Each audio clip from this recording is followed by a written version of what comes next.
ఏ కొడుకు దోషని గడప దాటేయమన్నారు, ఏ కొడుకు నేరస్తుడని ముఖం చూపించొద్దన్నారు, ఆ కొడుకు నిర్దోషాన్ని నిరూపించుకుంటాడు ఈ విజయదశమి నాటికి.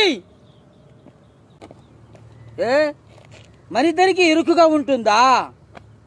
స్పెషల్ గా కనబడాలని రన్నింగ్ ట్రైన్ ఎక్కుతుంటే డేరింగ్ లేడీ అనుకున్నాను. మీకు కూడా భయం అంటే ఏంటో తెలుసు. చెప్తే కదా తెలిసేది. సమరసింహారెడ్డి, నరసింహనాయుడు, ఇంద్రసేనారెడ్డి, చెన్నకేశవరెడ్డి వీళ్ళంతా రాయలసీమ బ్యాచ్ కదా. వెరీ గుడ్, మంచి బ్యాక్గ్రౌండ్.